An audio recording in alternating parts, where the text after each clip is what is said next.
Could I welcome you to the refugee and tourism session? Krista's going to start off. Thank you so much. Thank you.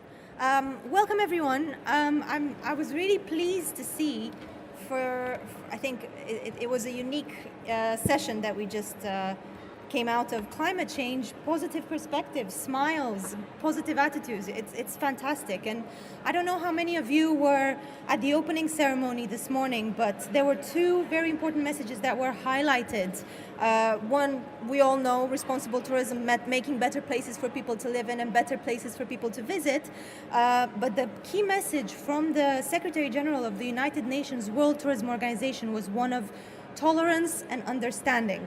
So I think for this particular session, talking about the refugee crisis, it's the perfect setting. So this is the first ever conversation that we're having at WTM for the responsible tourism agenda on the refugee crisis. And we want to spend the next 45 minutes or so just diving into this topic. We've had climate change just now, and we've spoken about climate change for many years now. And yesterday, some of you attended perhaps the session on Brexit. So we're not scared of looking at big topics and looking at ways to really build resilience in our industry. But we're now facing a growing refugee crisis. We have 65 million people currently displaced in the world, more than we did after World War II. So 6% of that huge figure, 65 million, are in Europe. And our industry, our travel industry, and all sectors actually are facing the ramifications of this conflict. And what I'd like to explore for the next 45 minutes or so is the impact of the refugee crisis on our tourism industry, and explore how and why should the tourism industry help with this crisis. Over the past 2 years, we've become more and more aware of the crisis as it has entered Europe. All of us, tourism producers and consumers, are observing how this system is growing, and we're analyzing how it will shape our personal futures and our industry. I'd like this session to be an opportunity to explore different perspectives, which is why we have a number of co-hosts with us that will share their experiences and their opinions. We want all of you to participate, so please join in the conversation. I know we have several people in the audience here that have experience in this area, so please join. I'd very much like this to be a learning session. I look forward to exploring this topic with you. Just a small disclaimer that this session is being recorded, so if you're putting your hand up, just bear your mind that you will be on camera. My name is Krista Bosnia. I'm one of Harold's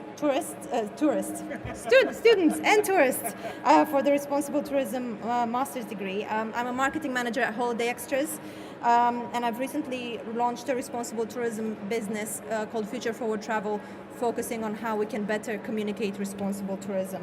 I was inspired actually by Ruby, who is with us today, to visit Calais a few months ago, and so this journey began. I'm very excited to have these great co-hosts with me today. So I would like to start the session by kind of deep diving into Turkey, where we've seen over the past couple of years an influx of people with over 2.5 million refugees now living in Turkey. And we have Arzu, who will have a brief introduction about herself and how she perceives the crisis has affected the tourism industry in Turkey. Thank you. My name is Arzu Kutucu Özenen. I'm coming from Turkey. I'm the chairperson for an association for responsible tourism called Yeşil Valiz.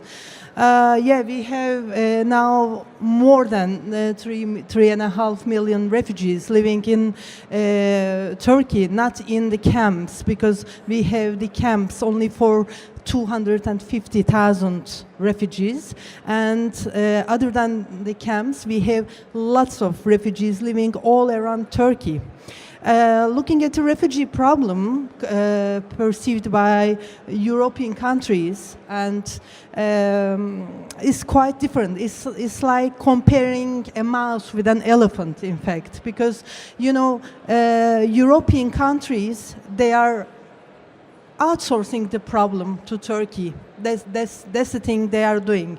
I'm sorry if I'm so direct, but they are just having some selected, relatively educated refugees into their camps, and for the others, and in a lot of projects, I think it's very important to express the right message, and they do not.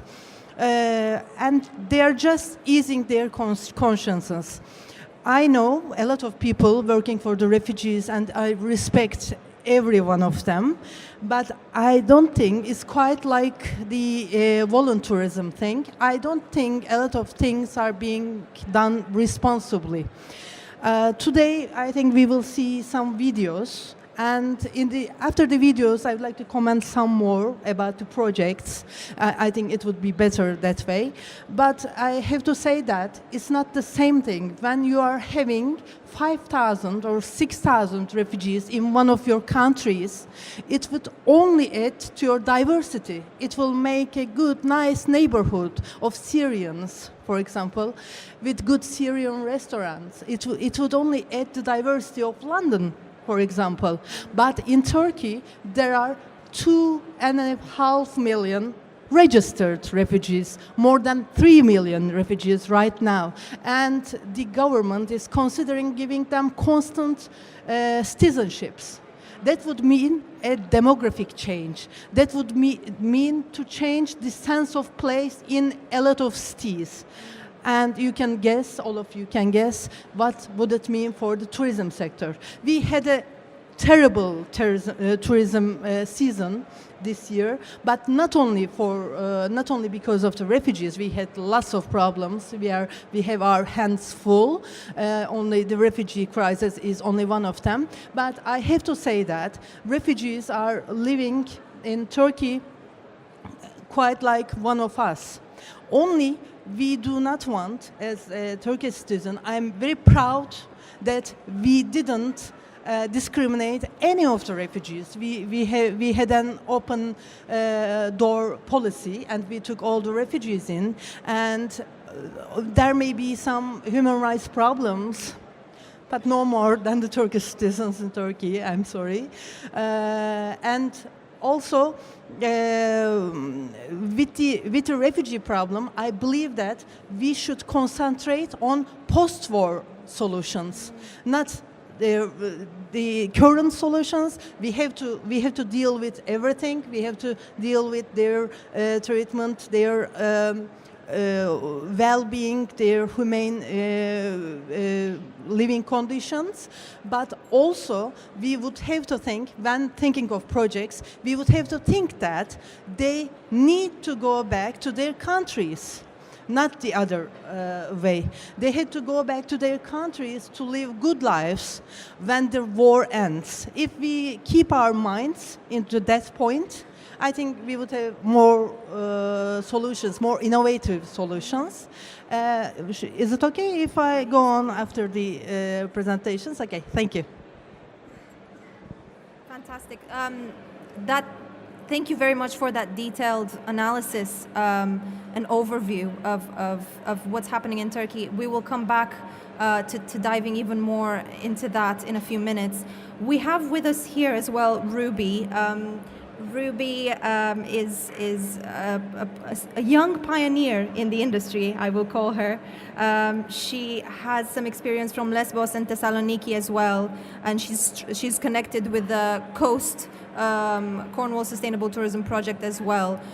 So I would very much like to hand over to Ruby to talk us through her experience on those islands and how the tourism industry was affected by that over there.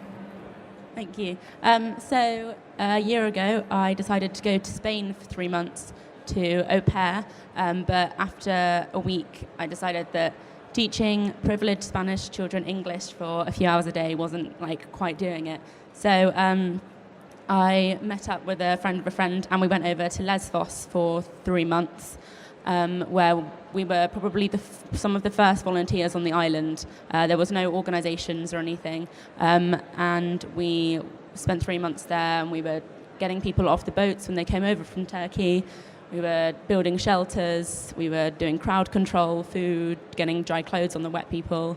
And then a few months ago, after travelling elsewhere, I decided I wanted to go back to Greece. And at this time I went to Thessaloniki, which is mainland Greece. And I was on the camps for 7 weeks.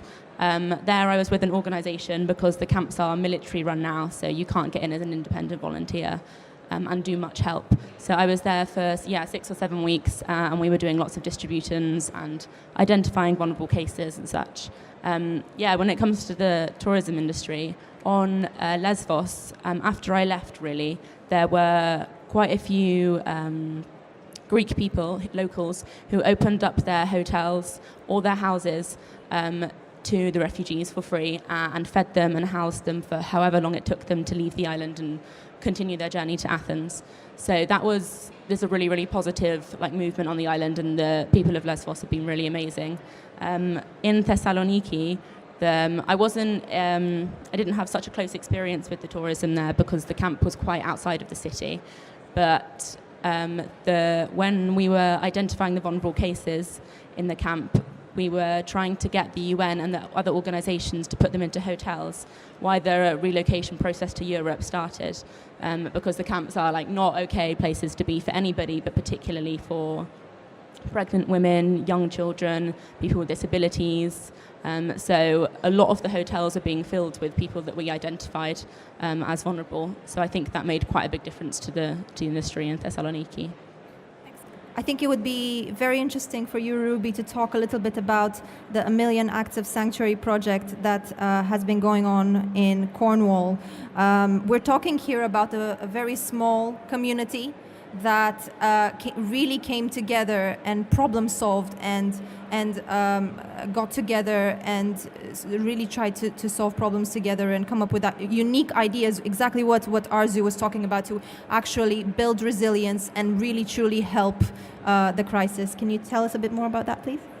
So the Million Acts of Sanctuary was actually set up by my mum, and she decided to set it up when I was on Lesbos and I was telling her about all of these stories, these crazy stories, and also after I told my best friend about what was going on, and she decided to set up an exhibition by the students of Falmouth to raise money, and she actually raised £3,000 for me to be able to spend in Lesbos. So after that, my mum decided to set up a day where all of the people, because there are a lot of people in Cornwall who are interested in helping, bring them all together and try and make everything a little bit more efficient and see if we can join together and do more good. So she did this day in March, and it was really I wasn't there, but the videos, and it was really amazing, and there was all sorts of people there. There were support groups from Cornwall, support groups from London, the local council was there were students, there were school children, there were business people, and it was a really amazing day, and from that came a much better sense of community when it came to helping the refugees. And now, for example, Cornwall have arranged lots of van loads to be going out to Syria quite often. And so filling these trucks, getting the donations, sending it out there has become much easier now that everyone knows what everyone else is doing. There's been more events run by the students of Falmouth University after this day. The council have changed their view a little bit on the refugees coming to Cornwall, and there's been lots of help making the Syrian families that have arrived in Cornwall much more welcome. I have to admit that I actually saw the A Million Acts of Sanctuary video and everything that Ruby's been talking about, and I was inspired to then go to Calais and volunteer for a weekend because I realized that I lived 30 miles away from a refugee camp, and I was studying and investigating just as you are here today, this crisis and how it will affect us. And then I realized, how do I get my information if I'm not there? And I'm 30 miles away from a refugee camp. So I think we've had some fantastic examples of how just a small community that was Ruby going to have an experience, and then a whole community being mobilized afterwards to create change. That is fantastic. And what we've seen some examples as well. This is what Arzu was alluding to earlier. We've seen a lot of movements, especially in Germany, in integrating refugees into the tourism industry as tour guides, as just in museums as well, showcasing various different artifacts, people that have specific Arabic language skills, bringing them into museums and into different areas where they can support. And Travendi created a great infographic a while ago on ideas on how tourism can support refugees, be it with accommodation and meeting spaces like Ruby said earlier, or through creating a community spirit, tours, just showcasing the different mixes of cultures within a community, rethinking our museums as integration hubs, looking at dining clubs, repurposing what we can, and then airlines can do a lot to help as well. So I think this gives us a really good basis now to ask ourselves a couple of questions in terms of what is it that we can do to help? How do we observe this crisis evolving in the next few years, and where do we go from here? I mean, we've just come out of a session about climate change, and I think it'll be really interesting. We should discuss the impact of climate change and climate change refugees, which is a whole a different story that we should unveil. So I'd very much like to hear some thoughts from John as well, and then hopefully we can open up the floor because I really want you to come to us with a lot of information, and we wanna talk about this together so we can make sense of it together. Thank you. My name is Kelsey. I just wanted to say that I've got a really good friend. I met him here in London, and he has just cycled 2,000 miles from Canada down to Tijuana, Mexico. And it's something he organized on his own. He called it the refugee cycle ride, basically, and he raised money in order to do that. And it's something that as he was going down, the whole point of it was to talk about how it's normal. Human migration is normal. People moving from one place to another is part of our lives. And as he was cycling down the coast, he held discussions with people over tea, because it's an easy way to bring people around. And from that, I mean, that's something that he did, but it's quite inspiring for me because it's such a simple concept, just going somewhere and hosting get-togethers and having tea and speaking with people. But I just think that, you just need to go out and just do something. It's like what you said when you went to the refugee camp that was only 30 miles away. Like, all it takes is just making a decision and going out and doing it. So that's something that I'm applying to my own life, and I just wanted to share that. Thank you very much indeed. It also raises the issue, doesn't it, that sustainable tourism, responsible tourism is about individuals doing exactly that, is taking their own responsibility and doing what they can do, not waiting for somebody else to do something on their behalf. So I think we'd applaud you for that, and I'd ask if anybody on the panel would like to make a response to you. Or if we just want to invite somebody else. I have a question. So I'm really keen on the back of what you've said, Arzu, and the perspective that you've had. What do you think are the next steps in Turkey, and how do you think what can we do to help with the situation over there? Thank you. For the European Union, maybe they can give the money first. They do not. That's the thing. I appreciate all the attempts to do everything. It's very important. For example, Manda's project, I wouldn't expect less of her. I think it's wonderful because it's creating an opportunity for the community to come together. I think it's wonderful to be able to understand this. But this is basically doing something for the community itself. And for the refugees, yes, every bit helps, every money, everything. And especially the thing that international community is thinking about them. They are thinking about them. But you know, the problem is maybe I cannot keep it. I will say it before the videos. I don't think we should do it so dramatic in videos. So much. We will see it. I think we should show all the sides, all the thoughts, and everything. And they should be objective. They shouldn't be chic. The situation is not chic. The situation is terrible. And the videos and everything, I know NGO sector is a sector. And it has to be fed. But this is where irresponsible actions and irresponsible campaigning begins. I think it's very important that we are very thoughtful about the images, the things, the thoughts we express. And for example, migration is normal. Yeah, migration is normal. I think it's good. It's a wonderful project, though. But this is not a normal migration. And this certainly is not the same size in Canada as it is in Turkey. Yeah, certainly it's not. I know migration is normal, and I hope not, but we will see some more migration due to climate change and everything in coming years, and that's why these community exercises are very important for resilience. I think that's an opportunity for it.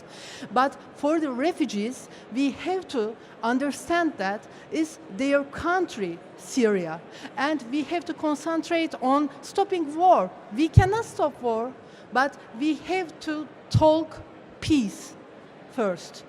Not the things after doing it, but the post-war. I think it's very hopeful to talk about post-war, post-conflict. It's very hopeful for them. It's very hopeful for the communities.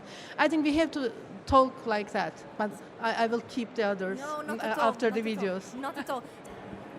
Hi, I'm Janie from Unseen Tours, and we're a company based in London and work with homeless people to lead walking tours around London. And I was wondering if you had any good examples of refugee-led tours happening around the world, whether you think there is a demand for this, and whether people can help set these up, if you have any. But this is where I think we will go back to Arzu, because I think it's really important for her to finish her point. I've seen a couple of examples in the media circulated by UNHCR of how they integrated refugees and they were presenting tours in museums using refugees. So I've seen a few examples, albeit I think warped from the media, as Arzu is about to talk more about. I will have to talk about the video. It will spoil all of it. Yeah, it will. Yeah, you know, there's a video about Berlin. I had the privilege to see it before because I was a panelist. I don't think much of this video because of the message it's expressing. In fact, yeah, they have trained some of the refugees to make guided tours to Pergamon Museum. Yeah, Pergamon Museum is, you know, full of stolen marbles from Turkey. Yeah, and it seems that they also have stolen artifacts from Syria. And now they are training an artist from Syria, refugee, to make the guided tour in Pergamon Museum. And the refugee, I will tell all of the video, I'm sorry. And the refugee is, I'm sorry. And the refugee is telling that I'm so happy the Syrian artifacts are here, far away from war. And I think it's first, there is a discrimination among the refugees. And they say, she's an art. It's giving me goosebumps. You know, it's like just take the precious artifacts, take the precious people to the capital. It's like Hunger Games, isn't it? Yeah. And then in that order. First the precious artifacts and then precious people. And the other is it's not normal. I'm not coming from, I know you are not too, I'm not coming from a culture that we can discriminate people. I'm not sure I can remember correctly, but we have, I would like to say two verses from a poem by Fuzuli. It's like, don't say, I don't even hurt an ant. The ant will be hurt by the word even. That's why we cannot discriminate. We have to help refugees because they are human. Not because they are artists, they have professions, they would look good on the videos. That's not the thing. I think if you have to tell your fellow citizens the importance of the issue, the importance of the refugee crisis, you shouldn't tell them that they are artists, they are teachers, they are precious people. No, they are human. They cannot be something because they are precious because they do something. They are precious because God gave them life. They're precious. I think that's very important. I'm sorry to spoil your video. Not at all. Not at all. I'm glad you did. I'm glad you did because it brings a very nuanced perspective on what we see as good practice and how we interpret it. I'd like to hear more from the audience if we have some more questions or thoughts or ideas. Hi. You've spoken a lot about how individuals and communities can do things to help refugees. I just wondered what you thought about how the sector as a whole could support refugees. So tour operators, big hotels, and even airlines, what you think they could do to help the refugee crisis? I might have an answer for that. Last March, I went with a friend to Athens, which is basically the second stop after they come from the islands, and volunteered for a week. And then friends started to hear about it and also wanted to go. So we returned and actually did a series of a few trips that spent mornings volunteering in some of the camps. In Athens, they're there for the most part on short stays because they're heading north and then into the rest of Europe. And then sightseeing in Athens as well. And they were staying in hotels and contributing to the economy as well. So it was a feel-good type of feeling for the person attending, participating in the trip, and but they were doing good. And perhaps the most important thing is they were able to come back at the end of the trip and share that with others. So. Hi, so just kind of tagging on to that one, if people do want to go and volunteer and do want to help, what would your tips be for making sure they do so in a responsible way? Hi, really good question, because I think there are a lot of organisations out there who are kind of tied down by their mandates and their restrictions, and that means that not much gets done. So I think look for probably the smaller and independent organisations to volunteer with. It depends where you want to do it. I've only been to Greece, but there are some really good independent organisations in Greece. And yeah, just do lots of research before you go about also what their aims are. Because every organisation has different ideas about what needs to be done. So I think depending on what you're interested in, that's a good point as well. If I could add to that as well. There will be a session, I think, tomorrow on volunteerism, on responsible volunteerism. And I think a key message to highlight here is it's important for organizations to want to find out what your skills are, to find out what it is you can do to support, because you are coming in contact with vulnerable people that have gone through a lot. So you should be questioned severely on what your skills are, what your background is. I was very, very pleased when I went to Calais that I was given a form, and in our morning briefing we were specifically told that we will not be taken into the camp. We will not be interacting with refugees. We are not allowed to talk to refugees. We are not qualified to do that. If you would have been there for 2, 3, 4, 5 weeks, you would have had a different relationship or other credentials or other bases of information to interact with those people. And I was overjoyed that I was seeing that type of reaction in Calais. Because it was what we've been talking about here at WTM for years and years and years. So make sure that people ask for your skills and that you're being asked to do what you're qualified to do. I'd love to hear more thoughts, please. Yep. I'm so sorry. I didn't answer your question. I was so influenced by the video. I'm so sorry. I hate panelists like that, talking a lot and not replying questions. And it's also a reply to your question too. Refugee-led guiding tours are not a bad idea in general. Yeah, they can be done. That can be done because there will be post-war conditions and there will be tourism to Syria. In fact, Syrian government is now just having a campaign that Syria is beautiful as ever, but no, there will be real tourism after war and they will need jobs. It's good if they can they can go back to their countries empowered, incapacitated. That would be great, and that would be great as a tourism sector if we can do something about it.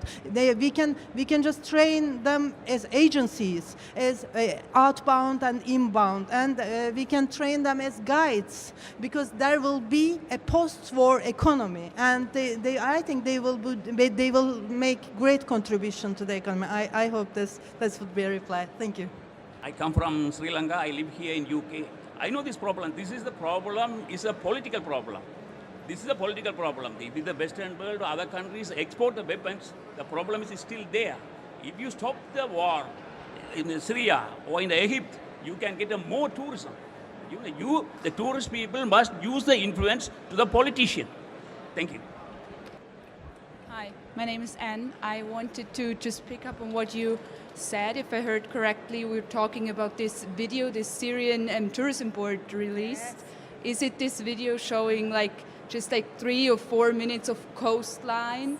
So yes, so I was wondering what was this about, because when I saw this, I thought they're living in a dream or something. So I thought it was actually ridiculous. So do you know what they wanted to, who they wanted to reach with this, or what it was about? Hi, so I just wanted to pick up on what you were saying about the post-war economy, because when I was in Jordan earlier this year, I went into a bakery and met a man from Damascus who was behind the counter selling baked goods, and I was talking to him, and he had scars on his faces, which obviously he didn't mention, but presumably came from when he was in Syria, and his family used to run a travel agency in Damascus, and they've had to move from Jordan, and they're having to do jobs completely unrelated. And you were talking about how in the post-war economy they will need these skills. How do you expect people like that to be able to go back and return to the tourism industry? In an ideal world, or in a perceived, how could you do that? Okay, no problem. Okay, thank you. Yeah, I was not talking about 2 years later or 3 years later. I was talking about a long, and it's not only all the people will not be in the tourism industry, but as a tourism industry, we can do something that they can just create a tourism industry when the war ends. We have to think that the war will end, the conflict will end. Yeah, it will someday. I hope it will be near. But all the, for example, tourism is something I'm doing out of passion, and I have another company giving consultancy to automotive sector, and we are training people who can go and work as traders or work in the work in the companies who have joint companies in Turkey. Who can go back and work in there, because there is a time these refugees have to learn something, do something, hope something. It's very important. It's not only, we are human beings. We have to eat. We have to sleep. We have to just have a shelter. But more than anything, we have to have hope. Yeah, and I think these kinds of things, without losing reality as the travel board, Syrian travel boards video. I think it's very good for them to have hope for the post-war conflicts. And I think, yes, tourism sector has a lot influence in politics all around the world. We, interestingly, I would like to give the example of Putin, who just use tourism to make Turkey to do anything he wants. Yes, I think that shows something. I'm afraid it's not a very good example, but I think it shows something. Tourism sector and as the big companies in the tourism sector, they have more tourists moving from one place to another, and this is an influence. This is a lobbying opportunity, but do they use them? I think we have to ask it. Do they use them? Davina Stanford from Leeds Beckett University. With apologies for sort of shifting the conversation away slightly from the refugees into the local communities, the residents of Turkey. Am I correct in thinking that there's been a big impact on those residents and a reduction of tourism? And if so, then my question is, what should the response of the industry be, and how can we help those people? Thank you. Tourism industry is in Turkey. You know, as I said before, we had a very bad season. And I don't think financially they are in no position to give any help. And also there were another example from Canada, a hotelier who gave 5,000 free nights for the refugees. You know, it's only a drop in Turkey. It's a big problem. But for the refugees, there are a lot of opportunities to work in Turkey. For example, Turkey, in some of the places in Turkey, there is halal tourism, and there are a lot of Arab tourists who are coming to Turkey, and this is a good opportunity for Syrians to work in. These hotels are good opportunities, and they are working in them. They are doing, I think it's very important that they continue their working in this process. I think the camps, for example, in Turkey, I said that we have camps for 250,000 people, but the major, they cannot just accommodate all the refugees, but most of the refugees, they don't want to stay in camps, because if you stay in camps, you cannot work. And they want to work. And that's why they prefer living all around Turkey. But unfortunately, because the government does not have the money to do that. If we have the money, if we have the funding, we can do that, and we have some projects as an association to do that. If they are not trained to work in the tourism sector, they are only perceived as low-rate employees, and this is only exploitation. So this is what we have to do. We have to do as an association, as the whole tourism sector. If we have the niche sector as an halal tourism, as we do, and we have to train them, and we have to make them not only low-rated, lowly paid employees, but wanted employees for all the tourism sector. I think we will do that, but as I said before, although we are trying to do everything to feed and accommodate and make them feel at home, we need a lot more funding to do more for 2.5 million refugees. And I don't know if the funding comes. We have lots of projects on the way. I hope so. Okay, well, earlier Krista said, will I say a few words at that point? I don't want to do that, or didn't want to do that, but I think now maybe if we bring the whole thing to a conclusion. Huh?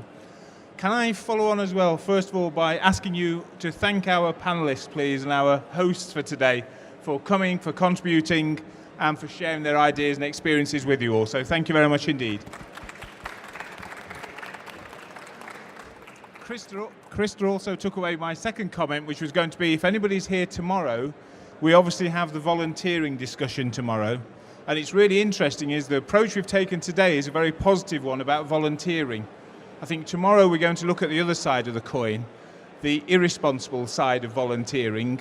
And for example, many of you will know the problem that, for example, orphanage tourism has caused in terms of not enough checking of people. So you've had paedophiles actually going to work on orphanage projects because they were foreign, they must be okay.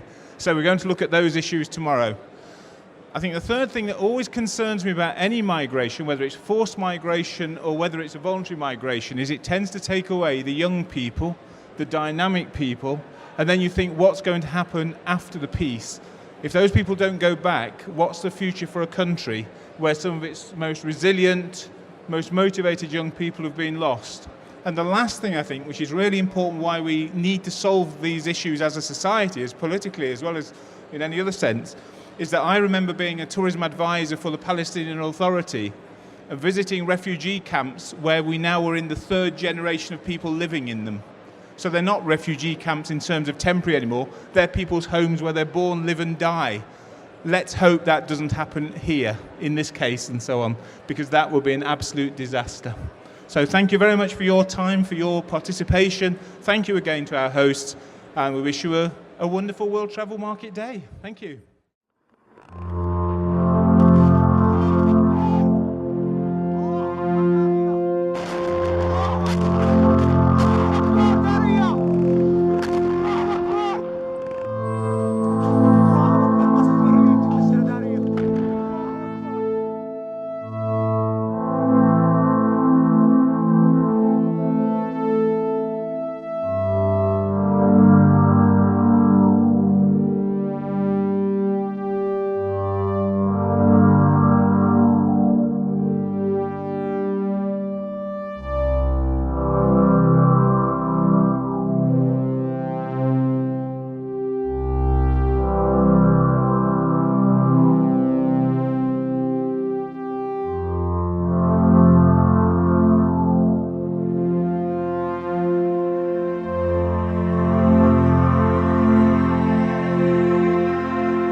If you go back to the roots, the Latin compati, it means with suffering. It means with suffering. And so when we truly offer compassion to one another, it's to share in their suffering. And so today, I hope that we find together new ways in which we can come alongside these people and share in their suffering and show true compassion. If we don't acknowledge it and engage with it, if we don't digest it ingestible, and it will carry on being like this. This is the worst refugee crisis since World War II. On our watch, in our space. And it's so easy to feel helpless. And the idea of having hope is such a strong thing, and it's wonderful to be here as well. I didn't know where to start and who to help or where to help.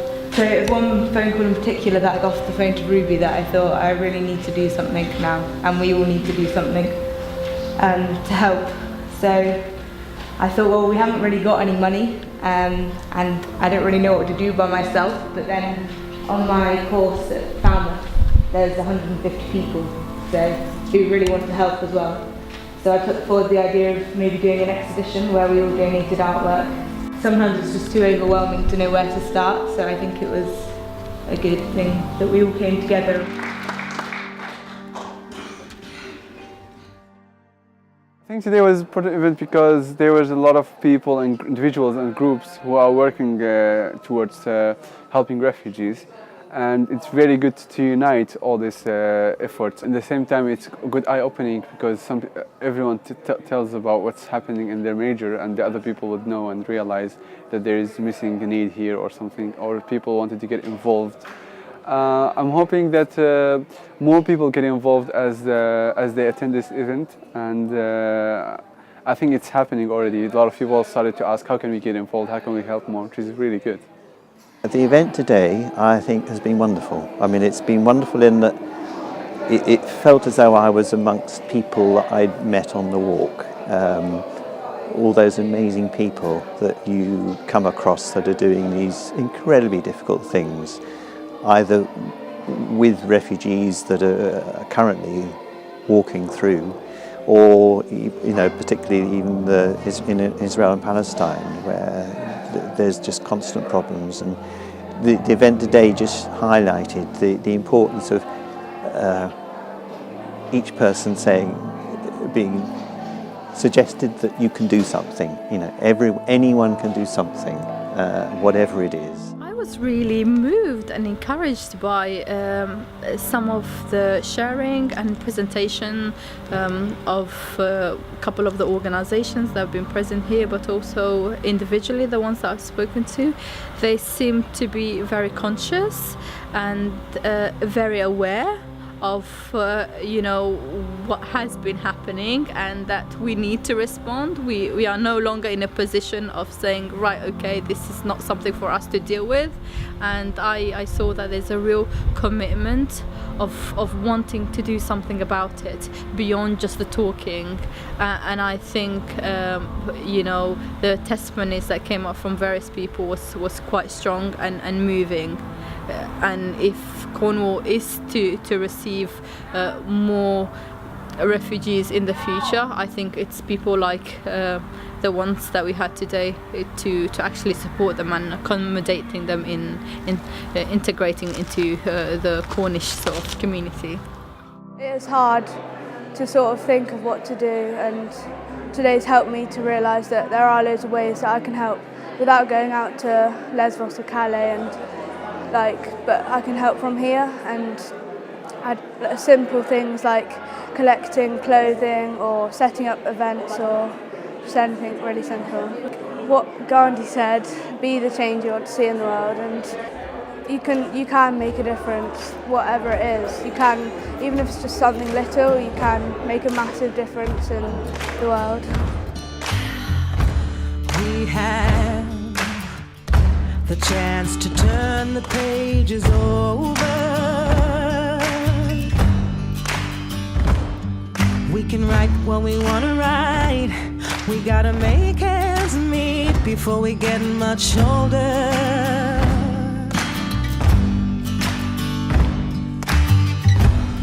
We're all someone's daughter. We're all someone's son. Someone's son. Can we look at each other down the barrel of a gun?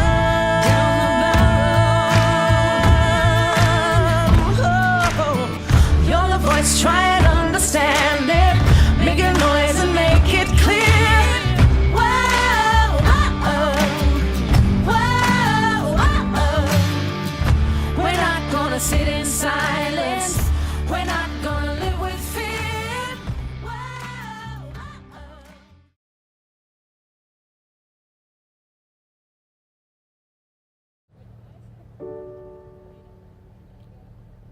The war destroyed building our life and separated families and people. The war also destroyed our heritage, our history. Everybody around the world just speak about the war. No one tried to remind people what Syria was. I'm Kifah Alidi from Syria. I'm in Berlin since 1 year and 9 months, and I am artist and writer.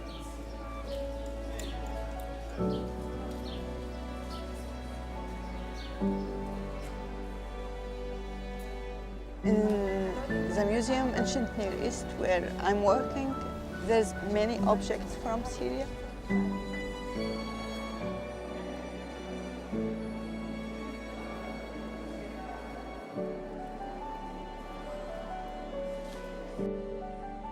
At least this object here saved like the war will not destroy it, and like all people from around the world like can come and know more about our heritage and our history.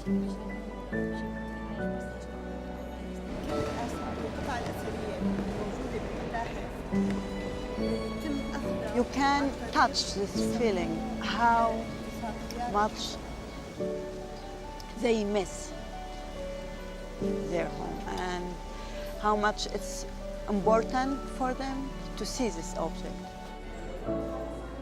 This country didn't just open camps for them, they opened museums. All countries who have refugees or newcoming people should do the same.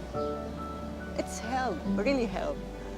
Help for newcoming people and help for the new society. Germans have very amazing experience because they just rebuilt this country after the war, and this country was destroyed. This city, like Berlin, was just on the ground, and look how's Berlin now. Of course, we can rebuild our country after the war. We take a selfie together, Hassan, because we're going to show the people that we love each other. Ik kom uit het zuiden van Nederland en waar kom jij vandaan? I am من سوريا. You came from Turkey with a boat. With a boat, yeah. Do you want to explain me why you came here? الحقيقة أنا من الناس اللي تعرضوا للموت في سوريا 3 مرات.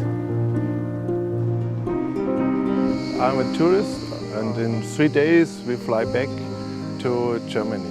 إن شاء الله نجتمع هناك.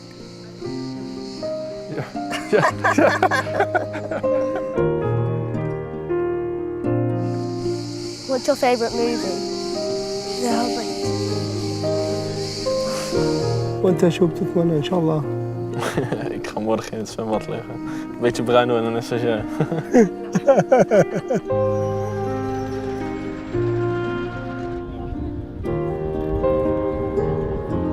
Word jij ook uitgehuwelijkt of mag jij zelf je partner kiezen?